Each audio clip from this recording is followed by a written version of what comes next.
அக்கறை செல்லும் படகை தடுக்கும் அலைகள் எவைகள் என்கிற தலைப்பின் கீழே நாம் தியானிக்கப் போகிறோம். அக்கறை செல்லும் படகை தடுக்கும் அலைகள் என்கிற தலைப்பின் கீழே பார்க்க போகிறோம். மார்க் எழுதின சுவிசேஷம் 4வது அதிகாரம் 35வது வசனம். அன்று சாயங்காலத்தில் அவர் அவர்களை நோக்கி, அக்கறைக்கு போவும் வாருங்கள் என்றார். என் ஆண்டவராக இயேசு கிறிஸ்து சீஷர்களை பார்த்து சொல்கிறார், அக்கறைக்கு போவோம் வாருங்கள் என்று சொல்லுகிறார். அப்படியானால் உலகம் கடல், அக்கறையிலே 2 துறைமுகம் உண்டு. ஒன்று பரலோகம், ஒன்று நரகம். படகு என்பது நமது வாழ்க்கை. அப்படியானால் இந்த உலகத்திலே நாம் கடந்து போய் நரகம் என்கிற இடத்திலோ அல்லவென்றால் பரலோகம் என்கிற இடத்திலோ போய் சேர வேண்டும். அதுக்கு இடையில் வேறு எந்த இடமே கிடையாது. இந்த 2 துறைமுகம்தான். அப்படியானால் பாவம் செய்கிறவனுடைய வாழ்க்கையிலே சாத்தான் இருக்கிறான். படகு யாரு? நாம தான். ஒரு மனுஷன் பாவத்தோடு கூட வாழ்வானானால் அவன் படகிலே சாத்தான் இருக்கிறான்னு அர்த்தம். அப்படி இருக்கும்போது படகு போகுது, கடைசியில் எந்த இடத்துக்கு போயிடும்? அக்கறையில் கொண்டு போய் ஒரு துறைமுகத்தில், அது நரகங்கிற அக்கறை துறைமுகத்தில் கொண்டு போய் சேர்த்துவோம். சரியா? இப்போது நாம் பரலோகம் என்கிற துறைமுகத்துக்கு போகணுன்னா இயேசு நம்ம படகுல இருக்கணும். ஏன் அப்படின்னா இயேசு சொல்கிறார், யோவான் எழுதின சுவிசேஷம் 14வது அதிகாரம் 6வது வசனம். அதற்கு இயேசு, நானே வழியும் சத்தியமும் ஜீவனுமாயிருக்கிறேன், என்னாலே அல்லாமல் ஒருவனும் பிதாவினிடத்தில் வரான். ஆண்டவராக இயேசு கிறிஸ்து என்ன சொல்றார்? என்னை அல்லாமல் ஒருவனும் பிதாவினிடத்தில் வரான். என்னை அல்லாமல் ஒருவனும் பிதாவினிடத்தில் வரான் அப்படின்றார். அப்போ ஆண்டவராக இயேசு இல்லாமல் பிதாவிடத்தில் போக முடியாது. பிதா எங்கே இருக்கிறாரு? நம்ம ஜெபம் பண்ணுவோமே, பரமண்டலங்களில் இருக்கிற எங்கள் பிதாவே அப்படின்னு சொல்லி ஜெபம் பண்ணுவோம்ல. அப்போது இந்த பிதா எங்கே இருக்கிறாரு? பரமண்டலங்களில். அப்படின்னா பரலோகத்தில் இருக்கிறார். அப்படி பரலோகத்தில் இருக்கக்கூடிய அந்த பரலோகத்திலே பிதா இருக்கிறார். அந்த இடத்துக்கு பேர் பரலோகங்கிறது புரியுது. இப்போ அங்கே போகணுன்னா இயேசு சொல்கிறாரு, என்ன இல்லாமல் நீங்கள் அங்கே வர முடியாதுன்றார். இயேசு இல்லாமல் பரலோகம் போக முடியாது. அப்படியானால் மொத்தத்தில் உலகத்தில் எல்லாரும் பாவம் செய்து கெட்டு போனார்கள். அப்போ அவங்க வாழ்க்கையில் இருக்கிறது யாரு? சாத்தான். அப்படியானால் இயேசு எப்படி சாத்தான் இருக்கிற அந்த படகுல இயேசு வர முடியும்? சாத்தான் இருக்கிற படகுல இயேசு வர முடியாது. 2 பேர் படகுல சாத்தானோ இயேசுவோ இருக்க முடியாது. ஏன்னா எல்லாரும் பாவம் செஞ்சுட்டாங்க. பாவம் செஞ்சது நிமித்தம் சாத்தான் தான் உள்ளே இருக்கிறான். அவங்க வாழ்க்கை முழுசும் சாத்தான் இருந்தான்னா கடைசியில் எங்கே போய் சேர்த்துருவான்? நரகத்தில் கொண்டு போய் சேர்த்துருவான்.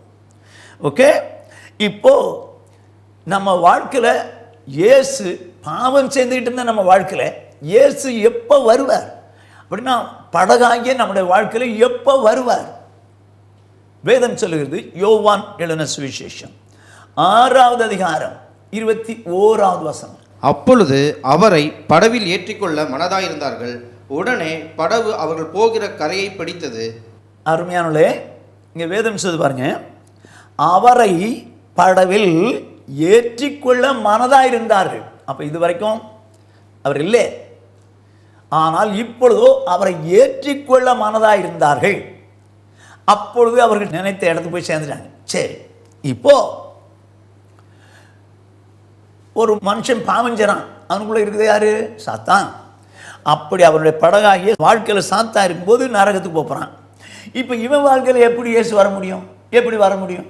பாவம் செஞ்சுக்கிட்டு இருக்கிற ஒருவன், கிறிஸ்தவனாக இருக்கட்டும், புறமஸ்தனாக இருக்கட்டும், யாராக இருக்கட்டும், பாவம் செஞ்சுக்கிட்டே இயேசுவை அவன்கிட்ட வாங்கன்னா வரமாட்டார். அவர் துன்மார்க்கனுக்கு தூரமாக இருக்கிறார், பாவிகளுக்கு விலகி இருக்கிறார்.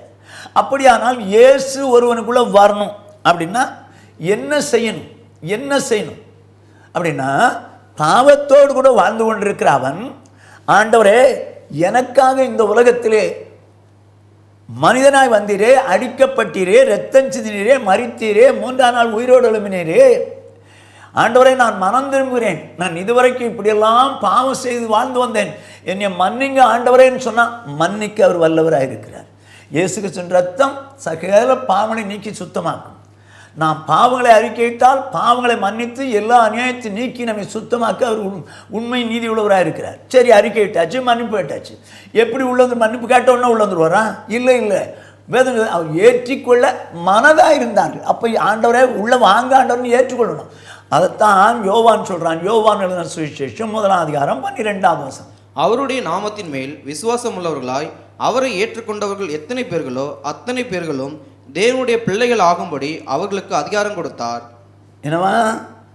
அவருடைய நாமத்தின் மேல் விசுவாசம் உள்ளவர்களாய். இயேசு தேவகுமாரன் எனக்காக வந்தார், அடிக்கப்பட்டார், ரத்தத்தினார், மரித்தார், நான் பாவத்தை மன்னிப்பு கேட்டேன், இப்போ நான் விசுவாசிக்கிறேன், இயேசுவே உள்ளத்தில் வாங்கன்னு ஏற்றுக்கொள்ள வேண்டும் என்று இருக்குது.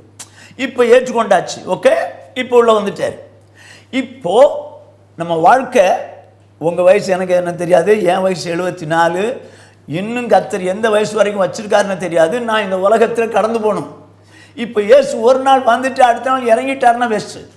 அப்போ பெர்மனண்ட்டாக நம்முடைய போட் என்று சொல்லக்கூடிய வாழ்க்கையில் இந்த கடலில் பிரயாணம் பண்ணுகிற வரைக்கும், அதாவது நம்ம வாழ்க்கை வாழ்கிற வரைக்கும் இயேசு இருக்கணும்னு நான் என்ன செய்யலாம்?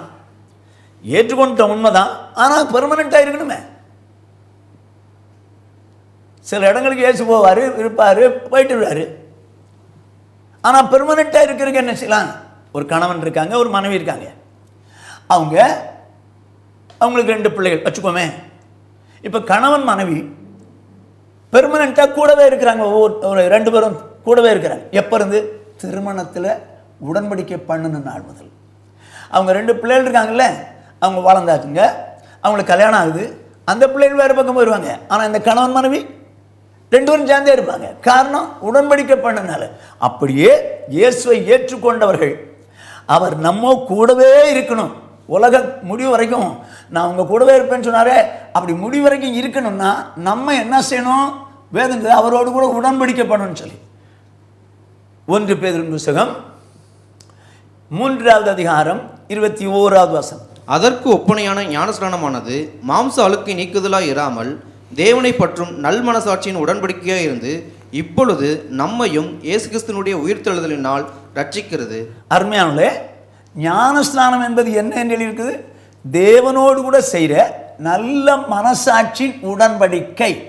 நான் சின்ன பிள்ளையிலே எடுத்துட்டேன்ல, குழந்தை திருமணம்லாம் உண்டா? பாரிய திருமணம் கிடையவே கிடையாது. அந்த குழந்தைக்கு நல்ல மனசாட்சி உண்டா? இல்லைங்க.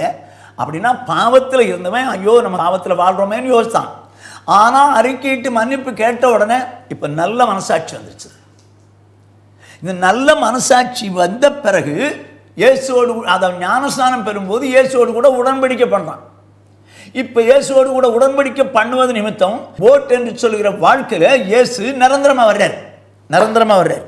இப்போ இந்த போட்டு போயிட்டே இருக்கும், கடைசி வரைக்கும் போய் அவர் தான் பரலோகத்தில் கொண்டு போய் சேர்க்க போகிறார். இங்கே ஒரு சம்பவத்தை பார்க்க போகிறோம், வாசிப்போம். லூக்கா எழுதின சுவிசேஷம் 5:2. அப்பொழுது கடற்கரையிலே நின்ற 2 படவுகளை கண்டார். மீன் பிடிக்கிறவர்கள் அவைகளை விட்டு இறங்கி வலைகளை அலசி கொண்டிருந்தார்கள். கடல் கரையில் 2 படகுகளை கண்டார். சரிதானே? இப்போ நம்ம இக்கரையில் இருக்கிறோம். உலகத்தில் நிறைய படகுகள் மனுஷர்கள் இருக்கிறாங்க. இவ்வளோ வரையும் பார்க்குறார். அங்கே 2 படகுகளை கண்டார். கண்ட போது அவர் என்ன செய்கிறார்? 3 அப்பொழுது அந்த படவுகளில் ஒன்றில் ஏறினார். அது சீமோனுடையதாக இருந்தது. அதை கரையிலிருந்து சற்றே தள்ளும்படி அவனை கேட்டுக்கொண்டு அந்த படவில் உட்கார்ந்து ஜனங்களுக்கு போதகம் பண்ணினார். அருமையானே, இப்பொழுது 2 படகு நிற்குது. அதில் ஒன்றில் ஏறினார். அது சீமோன் பேதுருடைய படகு. இன்றைக்கு உலகத்தில் இக்கரையில் நிறைய படகுகள் இருக்கு. எல்லாம் கோடிக்கணக்கான மக்கள் இருக்கிறாங்க. எல்லாருடைய படகுலையும் இயேசு ஏறலை. அங்கே 2 நிற்குது, ஒன்றில் தான் ஏறினார். அப்படியே அருமையான சௌரியே, இன்னைக்கு கோடிக்கணக்கான மக்கள் இருக்கும்போது யார் படகுல ஏறணும் அப்படின்னு சொல்லி மனுஷன் விரும்பணும். ஆண்டவரே, நீங்கள் ஏன் படகுல ஏறணுமே அப்படின்னு சொல்லி மனம் திரும்பி பாவங்களை அறிக்கையிட்டு பாவ மன்னிப்புக்கு ஞானஸ்நானம் பெற்றால் உன் படகுல ஏறி உட்கார்ந்துருவார். இப்போ உன் படகுல இயேசு இருக்கிறாரா? 2 படகு இருந்துச்சு, ஒன்றில் தான் ஏறினார். கோடிக்கணக்கான மக்கள் இருக்கிறாங்க. இயேசுவை ஏற்றுக்கொண்டவங்ககிட்ட கூட தான் இருக்கிறார். இப்போ உன் வாழ்க்கையில் இயேசு இருக்கிறாரா? நான் கிறிஸ்தவ குடும்பத்தில் பிறந்தவன் சார், கிறிஸ்டியன் சார், எங்கள் ஃபோர் ஃபாதர்ஸ் எல்லாம் கிறிஸ்டியன் சார், நாங்கள் ஊழியங்களுக்கு கொடுக்குறோம் சார், சர்ச்சுக்கு ரெகுலராக போகிறோம் சார் அப்படிங்கிறதுனால இயேசு உன் வாழ்க்கையில் இல்லைப்பா, இல்லை. நீ ஏற்றிக்கொள்ள மனதாக இருக்கணும். இயேசுவை வாழ்க்கையில் ஏற்றிக்கொள்ள மனதாக இருக்கணும். அப்படி மனதாக இருக்கக்கூடியவன் என்ன செய்வான்? மனம் திரும்புவான். ஆண்டவரே, நான் ஒரு பாவி, எனக்காக இந்த உலகத்தில் வந்தீங்களே, அடிக்கப்பட்டீங்களே, ரத்தந்தீங்களே, மறித்தீங்களேன்னு சொல்லுவான்.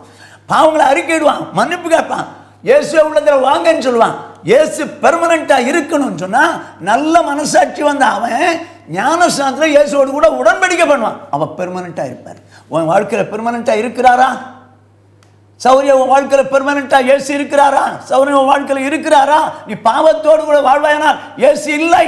நீ சர்ச்சுக்கு போனாலும் சரி, காணி கொடுத்தாலும் சரி, உன் வாழ்க்கையில் சாத்தான் இருக்கிறான். என்ன இயேசுவை ஏற்றுக்கொள்ளதான் மனசு இல்லையா உனக்கு? நீ பாவத்தில் தானே வாழணும்னு நினைக்கிற. இயேசு எப்படி வருவார்? உன் வாழ்க்கையில் சாத்தான் இருக்கிறான்னு அர்த்தம். சரி, ஒரு படகுல ஏறியாச்சு.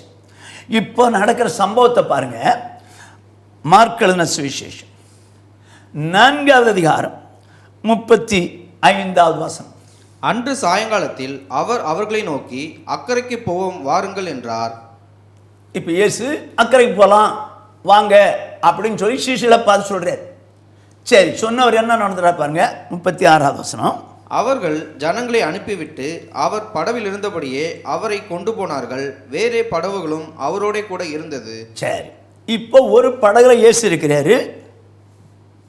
அந்த படகுல இயேசு வச்சுட்டு இயேசு போய் அந்த படகு போயிட்டே இருக்குது. படகு போயிட்டு வேறே படகுகளும் அங்கே இருந்தது. அப்படின்னா கடல்ல நிறைய படகுகள் இருக்குது. ஒரு படகுல தான் இயேசு இருக்கிறார். இந்த உலகத்தில் நிறைய படகுகள் இருக்குது, மனுஷன் இருக்கிறாங்க. கொஞ்சம் பேர் வாழ்க்கையில் தான் இயேசு இருக்கிறார். இப்போ படகு போயிட்டு இருக்குது. நடக்கிறத பாருங்க. 37வது வசனம். அப்பொழுது பலத்த சுழல் காற்று உண்டாகி படகு நிரம்பத்தக்கதாக அலைகள் அதன் மேல் மோதிற்று. வேதம் சொல்றது கவனிங்க. வேற அநேகம் படகுகளும் இருந்தன, ஓகே. ஆனால் இயேசு ஒரு படகுல இருக்கிறார்.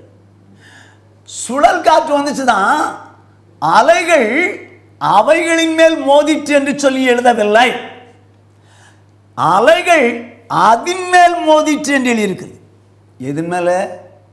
இயேசு இருந்த படகுல தான் மோதுது. இயேசு இல்லாத படகுல மோதவே இல்லை. அது போட்டும், அக்கறைக்கு போய் நரகத்தில் போய் சேரட்டும். ஆனால் இயேசு இருக்கிற படகு அக்கறை போயிடக்கூடாது, பரலோகம் போயிடக்கூடாது.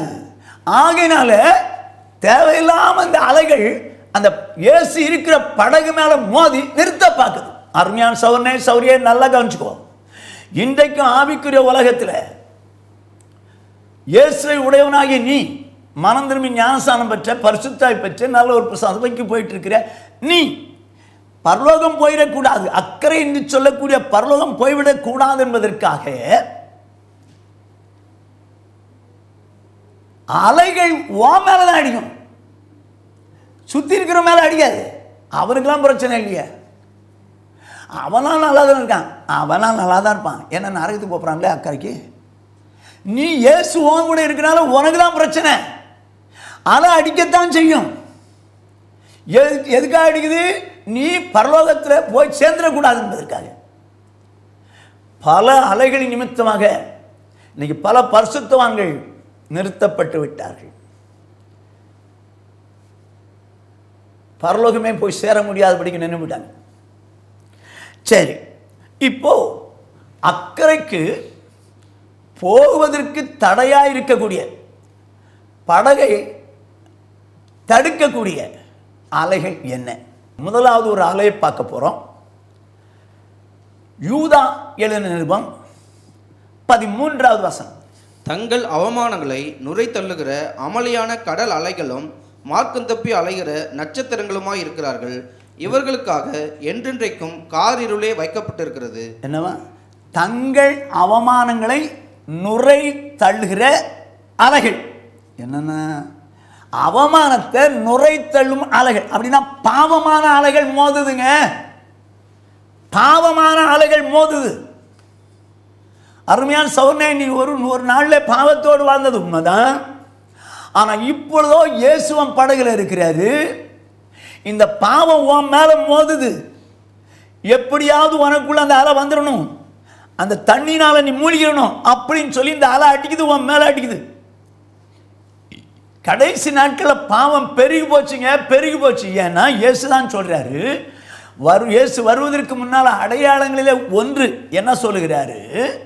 மத்தேயு சுவிசேஷம் 24வது அதிகாரம் 12வது வசனம். அக்கிரமம் மிகுதியாவதினால் அநேகருடைய அன்பு தணிந்து போம். என்ன சொல்றாரு? அக்கிரமம் மிகுதியாவதினாலே அநேகருடைய அன்பு தணிஞ்சுமா. எப்போ இது? இயேசு வருவதற்கு முன்னால ஆண்டவர் சொன்ன அடையாளங்களிலே ஒன்று. இன்றைக்கு அக்கிரமம் ஜாஸ்தி ஆயிடுச்சுங்க, அக்கிரமம் ஜாஸ்தி ஆயிடுச்சு. அந்த அக்கிரமம் ஜாஸ்தி ஆனதுனால அநேகருடைய அன்பு யார் மேலே இருந்த, யாருடைய அன்பு? ஆண்டவர் மேலே இருந்த பரிசுத்தவான்களின் அன்பு குறைஞ்சு போச்சு. அவன் செய்கிற பாவத்துக்கு இதெல்லாம் ஒரு பாவமா அப்படிங்கிற மாதிரி ஆகிப்போச்சு. முன்னால சினிமா பார்த்தா பாவம், இப்போ சீரியலும் சினிமாவும் சாதாரணமாக பார்க்குறாங்களே. அது அந்த அலை மோதி உன்னை அக்கறை கொண்டு போக கூட அப்படி பண்ணுது. பாவம் ஜாஸ்தி ஆயிடுச்சுங்க, பாவம் ஜாஸ்தி ஆயிடுச்சு. முன்னால் லவ் பண்ணா பாவம், இப்போ லவ் பண்ணாதவன் எவன் இருக்கிறான்? எல்லாம் அது ஒன்றும் தப்பு இல்லைப்பா. இப்போ அப்படி செய்து அன்பு தணிஞ்சு போச்சுங்க, தணிஞ்சு போச்சு. பாவம் பாவம் மாதிரியே தெரியல.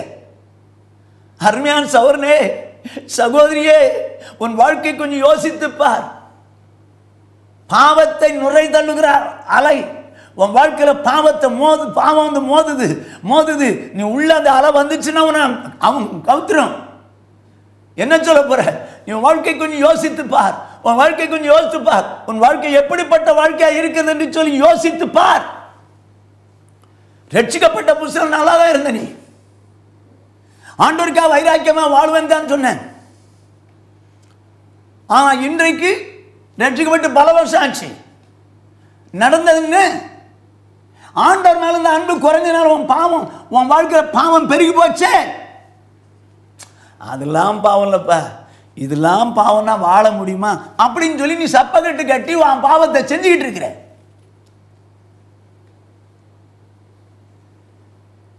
பொய் சொன்னா பாவம்னு தெரியும், ஆனா நம்ம சாதாரண போய் சொல்றோம். கடன் வாங்கி செலுத்தாம போனா துன்மார்க்கம் தெரியும் நமக்கு. இப்ப சாதாரணமாக துன்மார்க்கம் ஆயிட்டேன், கடன் வாங்கி கொடுக்க மாட்டேங்கிறான்ல, பாவம் மாதிரி தெரியலையே. இதெல்லாம் உங்களுக்கு பாவம் மாதிரியே தெரியலையே. நிறைய பேர் பாவத்தில் சிக்கிட்டாங்க, ஊழியக்காரர்களும் சரி விசுவாசிகளும் சரி. இவங்க அக்கறைக்கு போகாதுங்க, இந்த படகு அக்கறைக்கு போகாது. இந்த போட்டில் அலைகள் அடிச்சு அது உள்ள வந்து அது மூழ்கி பண்ணும். உன் வாழ்க்கை கொஞ்சம் யோசித்து பார் சௌரனே, சௌரியா, உன் வாழ்க்கை கொஞ்சம் யோசித்து பார். இஸ்ரவேல் புத்திரை குறித்து வேதம் என்ன சொல்லுது தெரியுமா? 2 ராஜாக்களின் புத்தகம் 17வது அதிகாரம் 9வது வசனம். செய்யத்தகாத காரியங்களை இஸ்ரவேல் புத்திரர் தங்கள் தேவனாகிய கர்த்தருக்கு விரோதமாக ரகசியத்தில் செய்ததுமன்றி காவல் காக்கிற கோபுரங்கள் தொடங்கி அரணான பட்டணங்கள் மட்டுமுள்ள தங்கள் ஊர்களில் எல்லாம் தங்களுக்கு மேடைகளையும் கட்டி என்ன செஞ்சாங்களாம்? இஸ்ரவேல் புத்திரர் தேவனை வணங்குறவங்க, தேவன் விரும்பாத பாவங்களை ரகசியத்தில் செய்தார்கள். ரகசியத்தில் செய்தார்கள், செய்யல, எல்லாரும் தெரியும்படி செய்யல, ரகசியத்தில் செய்யறான். அருமையான தேவஜனமே, உன் வாழ்க்கை கொஞ்சம் யோசித்து பார். நீ ரகசியமா பாவம் செய்யான் பார். வாலிப சௌரனே, சௌரியே, நீ ரட்சிக்கப்பட்டு ஞானம் எடுத்தது உண்மைதான். ஆனா உன் பெற்று உங்களுக்கு தெரியாம ரகசியமா லவ் பண்றான் பார். பாவம் என்கிற அலை உன் வாழ்க்கை தள்ளுதே. சௌரியே, உன் புருஷனுக்கு துரோகம் பண்றியா? புருஷனே உன் மனைவிக்கு துரோகம் பண்றியான் பார். நான் பாவங்களை குறித்து சொன்னா பட்டியல் போட முடியாது, அந்த அளவு பாவம் இருக்கு. ஆனா இப்ப அதெல்லாம் பாவம் மாதிரி தெரியல. இஸ்ரவேல் புத்திரர் தங்கள் தேவனுக்கு விரோதமாக ரகசியத்தில் பாவம் செய்தார்கள். ஏங்க நீ டைரக்டாக பாவம் செஞ்சாலும் சரி, எல்லாருக்கும் தெரிகிற மாதிரி செஞ்சாலும் சரி, ரகசியமாக செஞ்சாலும் சரி, தேவன் அல்லவா உன்னை பார்க்குறாரு, தேவன் அல்லவா உன்னை பார்க்குறாரு. அப்படி பாவம் செய்யும்போது உன் கூட இருப்பாரா? நீ அவரை இறங்கி விட்டு போயிட்டு இருப்பேன். இஸ்ரேல் புத்திரருக்கு தான் அப்படி செஞ்சாங்க. ரைட்டு வச்சுக்கோ, அதுவே தான் அப்படி சொல்லுது, அவங்க அப்படிலாம் பண்ணாங்க. இயேசு கிறிஸ்துவோடு கூட இருந்த சீஷர்களிலே, அதாவது 12 பேரில் ஒருவன் யூதாஸ் காரியத். அவன் என்ன செஞ்சான்? எங்க இயேசுவோடு கூட வாழ வேண்டியவங்க, இயேசுவோடு கூட அக்கறைக்கு போக வேண்டியவன். பிரதான ஆசாரியர், வேதபாரகர், இவங்கெல்லாம் அவரை கொலை செய்யணும்னு நினைக்கிறாங்க இயேசுவை. இவனோ இயேசு கிறிஸ்துவோடு கூட இருக்கக்கூடியவன். ஆனால் இவன் என்ன பண்ணுறான்? 3 வருஷம் இயேசுவோடு கூட இருந்தான். ஆண்டவர் கொடுத்த பணத்தை தான் பணப்பையில் வச்சிருந்தான். அந்த அளவுக்கு முக்கிய பொறுப்பை பெற்றவன். ஆனால் 3.5 வருஷத்தில் அவன் வாழ்க்கை எப்படி ஆயிடுச்சு? லூக்காளுன சுவிசேஷம் 22வது அதிகாரம் 4வது வசனம். அவன் பிரதான ஆசாரியர்களிடத்திலும் சேனை தலைவர்களிடத்திலும் போய் அவரை காட்டிக் கொடுக்கும் வகையை குறித்து அவர்களோட ஆலோசனை பண்ணினான். எங்க சேனை தலைவர்களும் பிரதான ஆசாரியர்களும் அவரை கொலை செய்யணும்னு நினச்சிட்டு இருக்கிறாங்க. வாஞ்சித்து எப்படா இது நடத்தலாம் அப்படின்னு சொல்லிட்டு இருக்காங்க. ஆனால் இவனோ அவங்க இடத்துல போய் நிற்கிறாங்க. இவன் இயேசுவோட கூட இருக்கிறவங்க, இயேசுவோடு கூட இருந்தவன், இது வரைக்கும் இருந்தவன், இயேசுவுக்கு சப்போர்ட்டிவாக இருக்க வேண்டியவன். ஆனால் இப்போதோ இயேசுவுக்கு விரோதமாய் செயல்பட்டவங்களை கொலை செய்ய வேண்டும் என்று எண்ணுகிற கூட்டத்தோடு போய் நிற்கிறான். அவங்க ஆலோசனை பண்றாங்க. இந்த ஆலோசனையில் இவரும் கலந்துக்கிட்டு நடக்கிறத பாருங்க. 5ஆம் வசனம். அவர்கள் சந்தோஷப்பட்டு அவனுக்கு பணம் கொடுக்க உடன்பட்டார்கள். என்னவா? ஐயோ காட்டி கொடுக்குறேன்றானே, அப்போ இவனுக்கு ஏதாவது நம்ம சன்மானம் கொடுக்கணும்னு சொல்லி பணம் கொடுக்குறப்ப ஆஞ்சிக்கிறாங்க. இதுக்கு தானே போனோம். 3 வருஷம் நல்லா இருந்தாங்க. சௌரியம் நீ ரட்சிக்கப்பட்டு பல வருஷம் ஆண்டவருக்கா உத்தமையா இருந்தது உண்மைதான். ஆனா இன்றைக்கு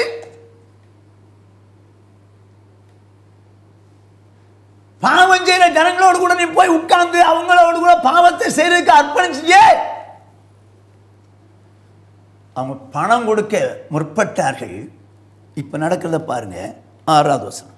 அதற்கு அவன் சம்மதித்து ஜனக்கூட்டம் இல்லாத வேளையில் அவரை அவர்களுக்கு காட்டிக் கொடுக்கும்படி சமயம் தேடினான்.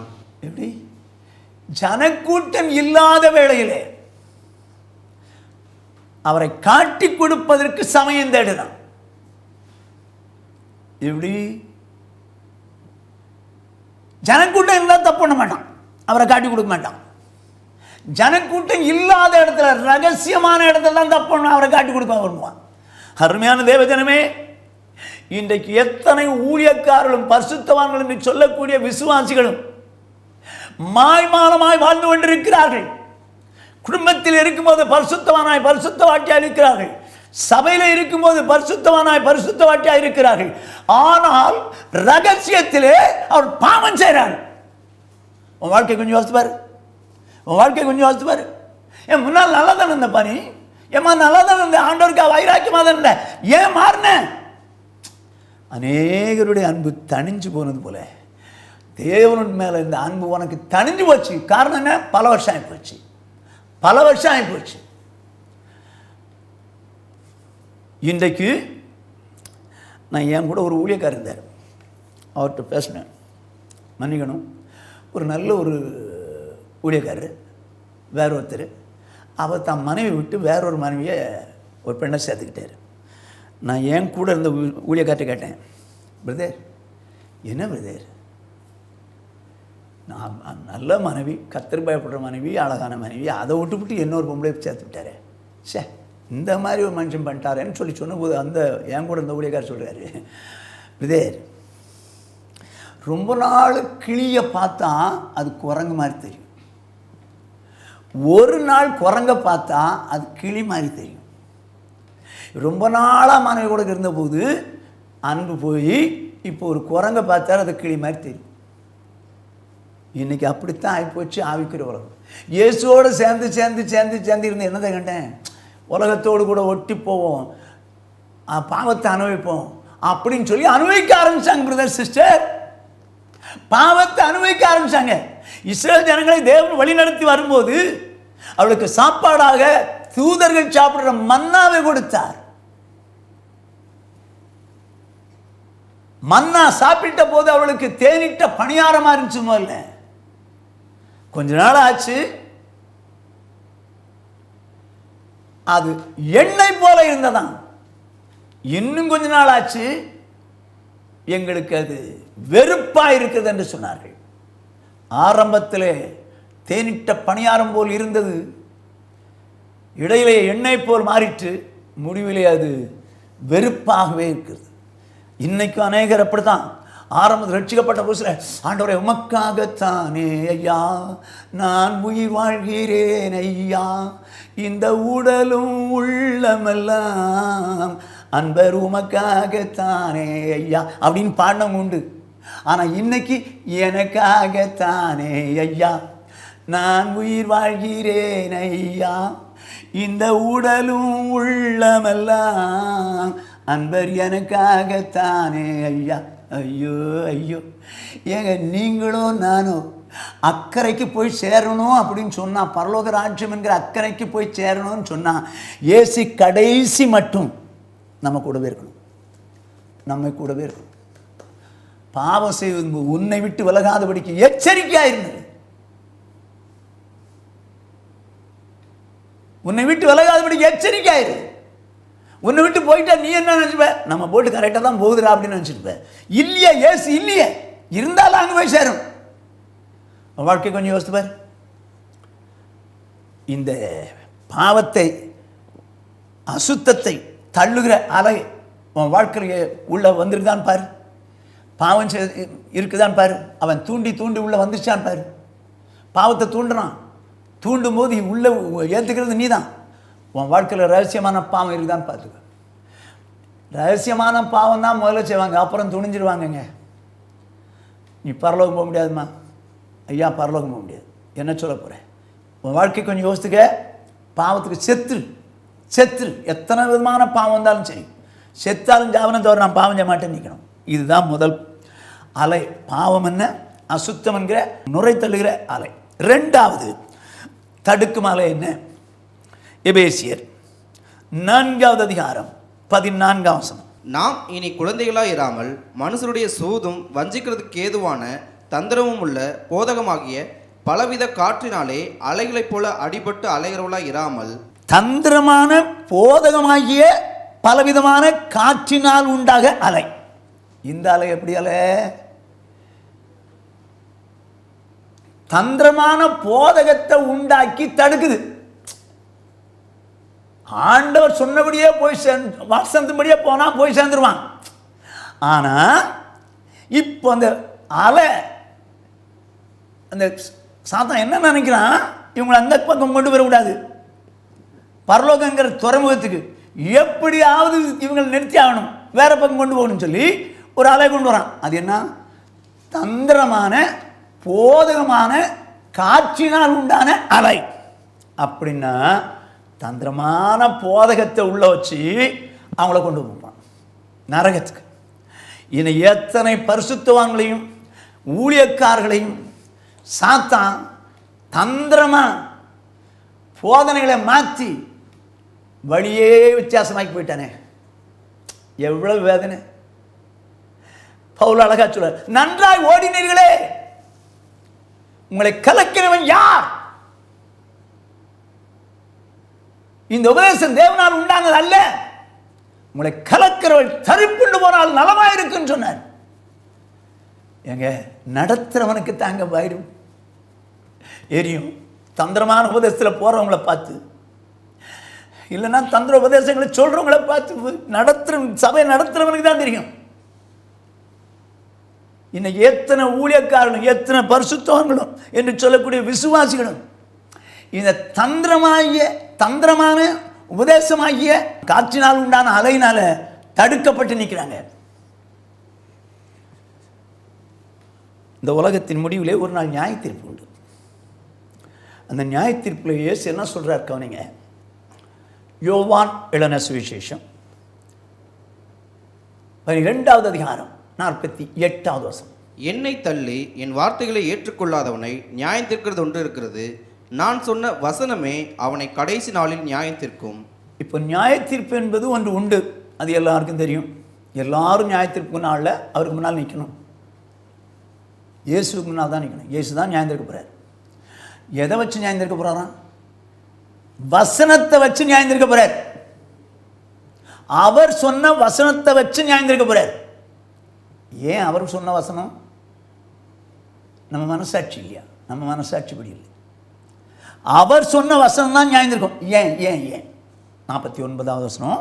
நான் சுயமாய் பேசவில்லை, நான் பேச வேண்டியது இன்னதென்றும் உபதேசிக்க வேண்டியது இன்னதென்றும் என்னை அனுப்பின பிதாவே எனக்கு கட்டளையிட்டார். என்ன சொல்றாரு? நான் உங்கள்கிட்ட உபதேசம் பண்றேன்ல, பிரசங்கம் பண்றேன்ல, அது நானா சுயமா பேசலைங்க. நான் பேச வேண்டியது என்னதென்றும் உபதேசிக்க வேண்டியது என்னதென்றும் என்னை அனுப்பின பிதாவே எனக்கு கட்டளையிட்டார். பிதா சொன்னதை அப்படியே ஜெராக்ஸ் காப்பி கொடுக்கிறார். ஏன்னா அந்த வார்த்தைகள் தான், அவர் சொன்ன வார்த்தைகள் தான் ஒரு நாள் நியாயம் தீர்க்க போகுது. அவர் சொன்ன வார்த்தைகள் யார் சொன்ன வார்த்தைகள்? பிதா சொன்ன வார்த்தைகள். பிதா சொன்ன வார்த்தைகள். இப்போ ஒருவன் நியாய தீர்ப்பில் நியாயம் தீர்க்கப்பட்டு பரலோகம் போகணும்னா ஆண்டவர் சொன்ன வசனத்தின்படியே வாழணும். அடுத்த வசனம் 50வது வசனம் என்ன சொல்லுது பாருங்க. அவருடைய கட்டளை நித்திய ஜீவனாய் இருக்குது என்று அறிவேன், ஆகையால் நான் பேசுகிறவைகளை பிதா எனக்கு சொன்னபடியே பேசுகிறேன் என்றார். என்ன சொல்றாரு? நான் உபதேசிக்க வேண்டியது என்னதென்றும் பேச வேண்டியது என்னதென்றும் அவர் எனக்கு சொன்னார். இப்போ நான் ஏன் அப்படியே சொல்றேன்னா, அவருடைய கட்டளை நித்திய ஜீவனாயிருக்கு. அதுக்குள்ள உயிர் இருக்குதுங்க, உயிர் இருக்குது.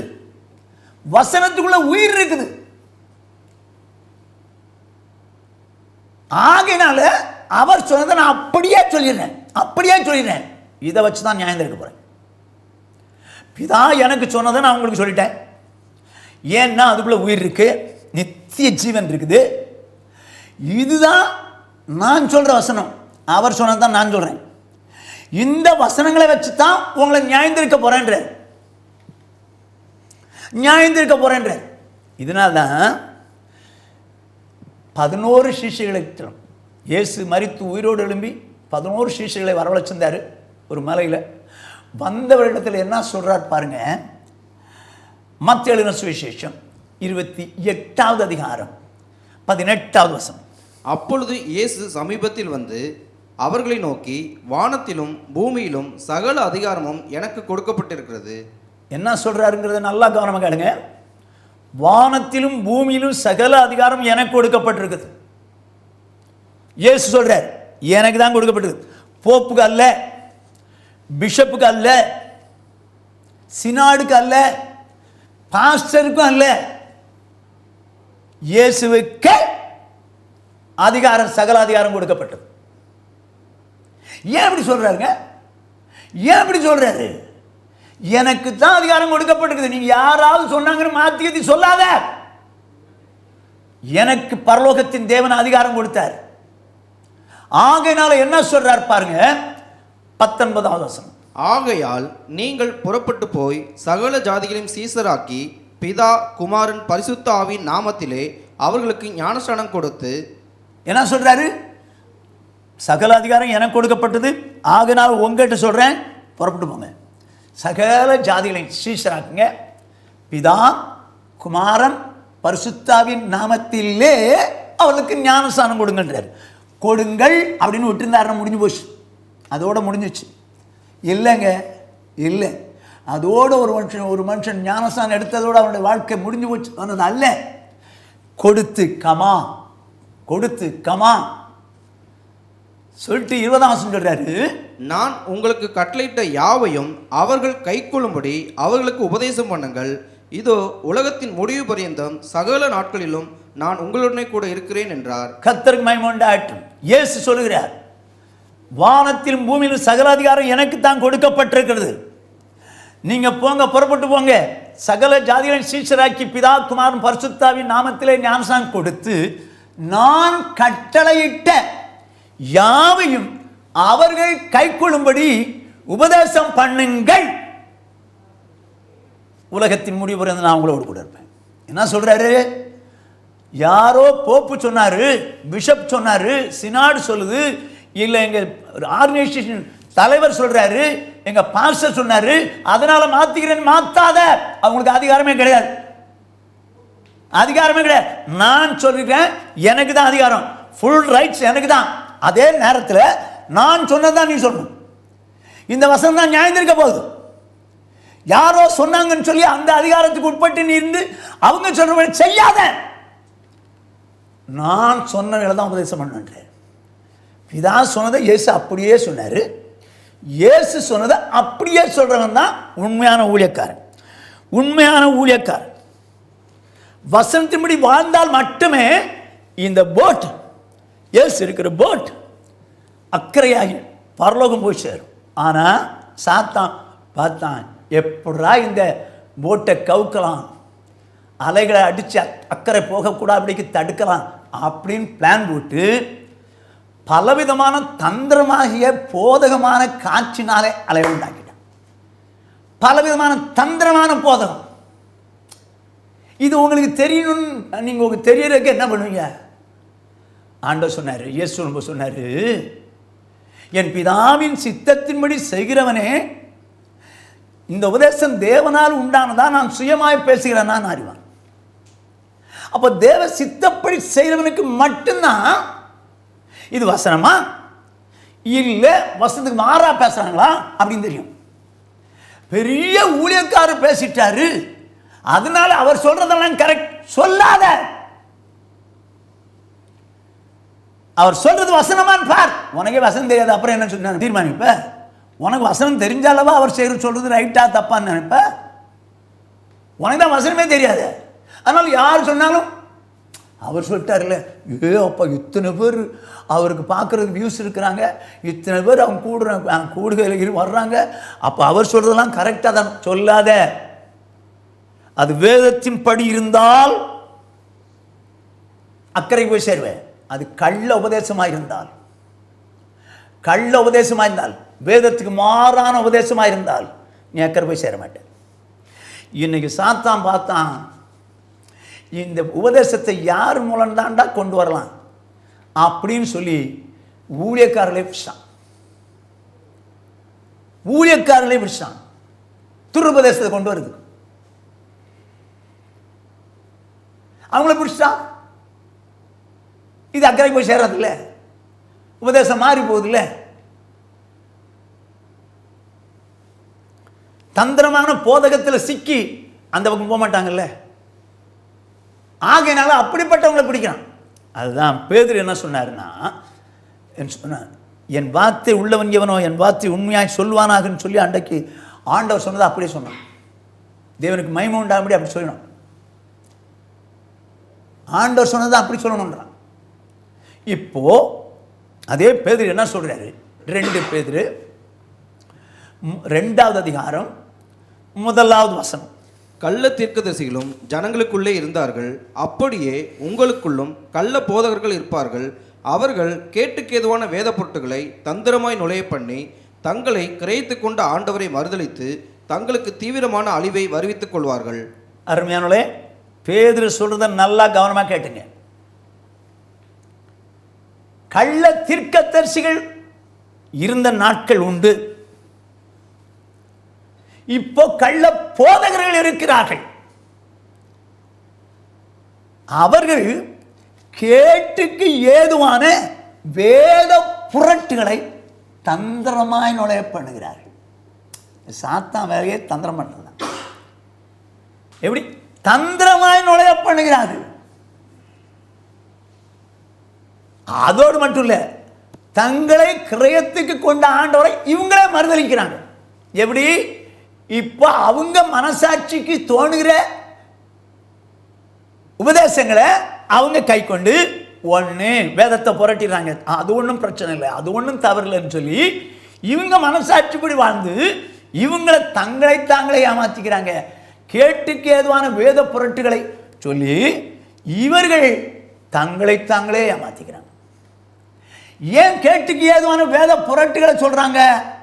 சபையார் நாசம் பண்ணணும், அவருடைய கெட்ட நடக்கை அநேகர் பின்பற்றுவார்கள். ஏங்க கெட்ட நடத்தை எப்படி வருது? நீங்கள் அவன் பக்கத்தில் இருக்கிற மாதிரி குடிக்கிறவன் இல்லை, ஊழியக்காரன் குடிக்க மாட்டான், விபச்சாரம் பண்ண போக மாட்டான், சினிமா போக மாட்டான். இதெல்லாம் தான் கெட்ட நடக்கன்னு நீங்கள் நினச்சிக்கிட்டு இருப்பீங்க. இல்லைங்க, வேதத்தை புரட்டிட்டு அதுக்கேற்ற மாதிரி வாழ்கிறான் பாருங்க, இவன் தான் கெட்ட நடத்த. கள்ளத்தீர்க்கத்தை செஞ்சிருந்தாங்க, உங்களுக்குள்ள கள்ள போதர்கள் இருப்பார்கள்.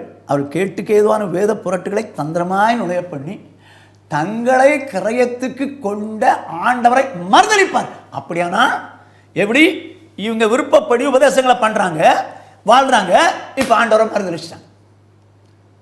எப்படி அலை?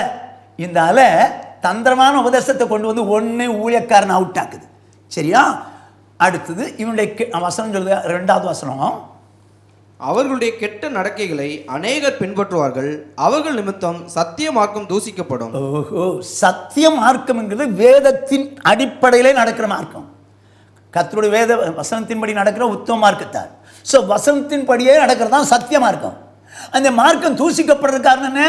இப்படி கள்ள போதகர்கள், கள்ள நம்ம மனசாட்சிப்படி நடந்து அதெல்லாம் ஒன்றும் தப்பு இல்லை, இதெல்லாம் ஒன்றும் தப்பு இல்லை. நான் உதாரணம் சொல்லட்டுமா? இச்சோடு பார்த்தா வச்சாரம் இருக்கு, லவ் பண்ணால் ஒன்றும் தப்பு இல்லை, என்கிட்ட லவ் பண்ணி என்னை கூட்டுவார், நான் கல்யாணம் பண்ணி வைக்கிறேன். கடன் வாங்கினா தப்பு, கடன் வாங்குறேன், நானே கடன் வாங்கி கட்டணம் கட்டியிருக்கேன், வாங்கிக்க. நீ கடன் வாங்கு, கார் வாங்கி, கடன் வாங்கி காரை வாங்கு, பில்டிங் வாங்கு, கட்டு. கர்த்தர் வந்தாருன்னா ஒன்றை தூக்கிட்டு போயிடுவாரு. கடன்காரன் காரையும் கட்டடத்தையும் கொண்டு போயிடுறான். இதெல்லாம் என்னங்க உபதேசம்? நான் உதாரணத்துக்கு தான் சொன்னேன், உதாரணம் தான் சொன்னேன். எப்படிங்க அவனுக்கு அந்த புத்தின்னு சொன்னா அதை ஜனங்களுக்கும் சொல்லிக் கொடுக்கிறானே. வேத புரட்டர்கள் தந்திரமாய் நுழைய பண்றாங்க, இதை அநேகர் பின்பற்றாங்க. அந்த கெட்ட உபதேசத்தை சொல்லிக் கொடுக்கிற அவர்களுடைய வாழ்க்கையை பார்க்குறேங்க. அவங்கெல்லாம் சொல்றாங்கல்ல, இவங்கெல்லாம் சொல்றாங்கல்ல, பெரியார்கள் தானே அப்படின்னு சொல்லி அநேகர் அவருடைய கெட்ட நடக்கைகளை பின்பற்றுறார்.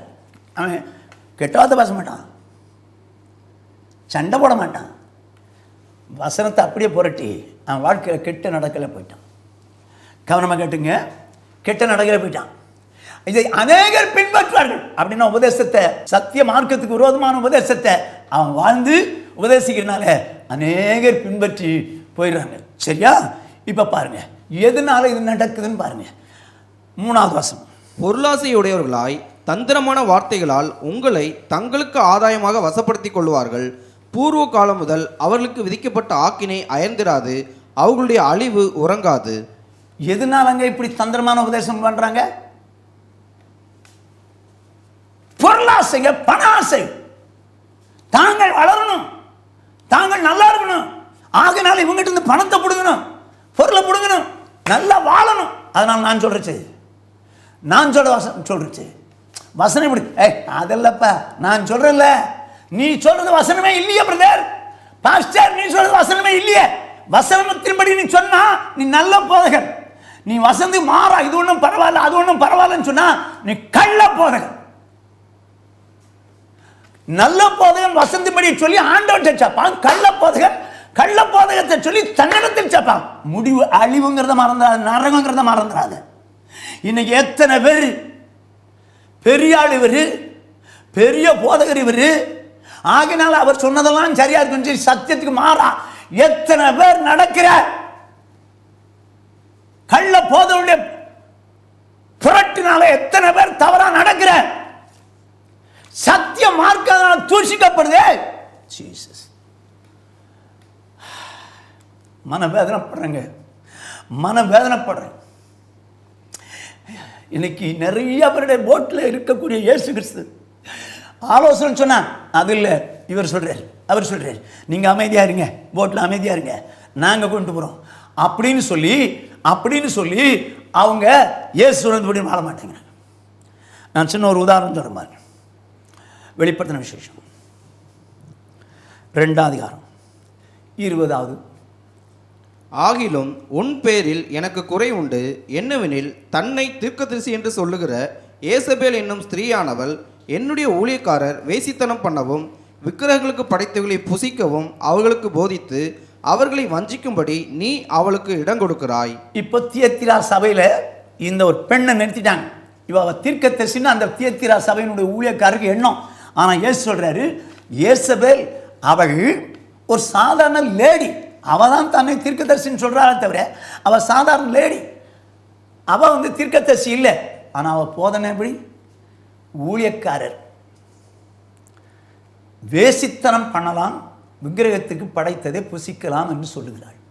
எங்க அவளோ தன்னை தீர்க்கதரிசின்னு சொல்லிட்டு இருக்கிறான். அதையும் ஏத்துக்கிட்டு தியத்திரா சபையின் ஊழியக்காரன் சபையில் நிறுத்திருக்கானே. சரி, அவ சொன்ன உடனே ஓ இந்தாமா நிறுத்து, என்ன பேசுற, உபதேசமா இது அப்படின்னு சொல்லிருக்க வேண்டாம். அதை கண்ட்ரோலே பண்ணலைங்க. அவ என்ன நடக்கிற பாருங்க. அடுத்த வசனம் சொல்லி பாருங்க. அவள் மனம் திரும்பும்படியாய் அவளுக்கு தவணை கொடுத்தேன். தன் வேசி மார்க்கத்தை விட்டு மனம் திரும்ப அவளுக்கு விருப்பம் இல்லை. எங்க அவளை ஏற்கனவே வேசி ஆகினால ஏசித்தனத்தை பண்ணலாம்னு சொல்லி ஊழியக்காரன் பண்ணலாம்னு சொல்லி கொடுக்குறான். ஏன்னா நம்மளை யாரும் குற்றம் சொல்லக்கூடாது இல்லவா? இன்னைக்கு நிறைய பேர் தப்பு பண்ணிட்டு அது ஒன்றும் தப்பு இல்லை, நானே பண்றேன் அப்படின்னு சொல்றதுனால தான் அடுத்த பண்றான். அல்ல அடிக்குது பாருங்க. இவ வேசித்தனம் பண்றா, அதை சொல்லி கொடுக்குறா. சொல்லி கொடுத்துட்டு 22 வசனம். இதோ நான் அவளை கட்டில் கிடையாக்கி அவளுடனே விபச்சாரம் செய்தவர்கள் தங்களுடைய கிரியைகளை விட்டு மனம் திரும்பாவிட்டால் அவர்களையும் மிகுந்த உபத்திரவத்திலே தள்ளி. என்ன சொல்றாரு? அவளோடு கூட விபச்சாரம் பண்றான். அப்ப இவ என்ன பண்ணிருக்கிறா? யாரோ விபச்சாரம் பண்ண வரும்போது வேசித்தனத்துக்கு ஒத்துக்கிறா. அவளோடு விபச்சாரம் பண்ணாங்க. சௌர்ணே சௌரியே கேள். இன்னைக்கு நிறைய ஊழியக்காரர்கள் தவறாய் போனதனை பண்ணுவதற்கு காரணம் தெரியுமா? தவறான வாழ்க்கை வாழ்கிறார்கள், வசந்துக்கு மாறான வாழ்க்கை வாழ்கிறார்கள். ஆகையினாலே போதகம் தவறாய் போய்விட்டது. தந்திரமான போதகத்தை சாத்தான் ஊழியக்காரர் மூலமாக கொடுக்கிறான், வளராத விசுவாசி மூலமாக கொடுக்கிறான். ஜாக்கிரதை. தந்திரமான போதகத்தினால எழுப்புண்டு போயிடாத. அது அக்கறை பரலோகத்துக்கு போகாது, நரகங்கிற அக்னி கடலுக்கு போய் கொண்டு போய் சேர்த்துரும். கடைசி ஒரு வசனத்தை சொல்லி நான் முடிக்க விரும்புகிறேன். ரோமர்கள் நிறுவனம் 16வது அதிகாரம் 17வது வசனம். அன்றியும் சகோதரரே, நீங்கள் கற்றுக்கொண்ட உபதேசத்துக்கு விரோதமாய் பிரிவினைகளையும் இடரல்களையும் உண்டாக்குறவர்களை குறித்து எச்சரிக்கையாயிருந்து அவர்களை விட்டு விலக வேண்டும் என்று உங்களுக்கு புத்தி சொல்லுகிறேன். பவுல் அழகா சொல்கிறார் ரோமருக்கு, ரோம சபையாருக்கு. நீங்கள் கற்றுக்கொண்ட உபதேசத்துக்கு, நான் உங்களுக்கு கற்றுக் கொடுத்தது தேவனுடைய வார்த்தை, கற்றுக்கொண்ட உபதேசத்துக்கு மாறாக பிரிவினைகளையும் இடரல்களையும் உண்டாக்குறவர்களை குறித்து எச்சரிக்கையாயிருந்து அவளை விட்டு விலகுங்கள். ஏன்னா தப்பா உபதேசம் பண்றான், தப்பா உபதேசம் பண்றான். ஏன் தப்பா உபதேசம் பண்றான் தெரியுமா? வாசிங்க அடுத்த வசனம். அப்படிப்பட்டவர்கள் நம்முடைய கர்த்தராகிய இயேசு கிறிஸ்துவுக்கு ஊழியம் செய்யாமல் தங்கள் வயிற்றுக்கே ஊழியம் செய்து நயவசனப்பினாலும் இச்சக பேச்சினாலும் கபடில்லாதவர்களுடைய இருதயங்களை வஞ்சிக்கிறவர்களாய் இருக்கிறார்கள். அருமையானவர்களே, ஏன் இப்படி உபதேசம் பண்றாங்க? கபடில்லாதவர்களுடைய இருதயங்களை வஞ்சிக்கிறாங்களே. ஏன்? வயிற்றுக்கு ஊழியம் செய்யறபடினால. இந்த உலகத்தில் பணம் பொருள் வாடமரமா வாழணும். ஆகவே அப்படிப்பட்ட வாழ்க்கை வாழ வேண்டினாங்க. உங்களை வேற மாதிரி மாற்றணும். யோசித்துப்பார் சௌர்ணே, சௌரிய யோசித்துப்பார். கள்ள உபதேசத்தை குறித்து எச்சரிக்கையாயிரு, கள்ள உபதேசத்தை குறித்து எச்சரிக்கையாயிரு. ஜாகிரதை. இயேசு வரப்போகிறார். உன்னுடைய படகு அக்கறைக்கு போனா இயேசு சொன்ன வசனத்தின்படியே வாழ்றதுக்கு உணர்த்து கொடுத்து, உபதேசம் தப்பா ரைட்டான வசனத்தை வச்சு ஜட்ஜ் பண்ணும். ஏன்னா இதுதான் நியாயந்திருக்க போகுது. வரப்போகிறார் இயேசு. வரும்போது பறக்கலாம். அப்படி நானும் நீங்க செத்து போயிட்டா பரலோகங்கிற அக்கறைக்கு போய் சேரலாம். 3வது அலை என்ன? யாக்கோபு நிருபம் 1வது அதிகாரம் 5வது வசனம். உங்களில் ஒருவன் ஞானத்தில் குறைவுள்ளவனாய் இருந்தால் யாவர்க்கும் சம்பூர்ணமாய் கொடுக்கிறவரும் ஒருவரையும் கடிந்து கொள்ளாதவருமாகிய தேவனிடத்தில் கேட்க கடவன், அப்பொழுது அவனுக்கு கொடுக்கப்படும். ஞானத்தில் ஒருவன் குறைவுள்ளவனாய் இருந்தால் எல்லாருக்கும் சம்பூர்ணமாய் கொடுக்கிறவரும் ஒருவரையும் கடிந்து கொள்ளாதவருமாகிய தேவனிடத்தில் கேட்கிறவன், அப்பொழுது அவனுக்கு கொடுக்கப்படும். இது என்ன ஞானம்? இன்றைக்கி நம்ம பெற்றோர்லாம் நம்ம பிள்ளைகளுக்கு ஞானத்தில் குறைவாக இருந்தால் ஆண்டவர்கிட்ட கேட்குற.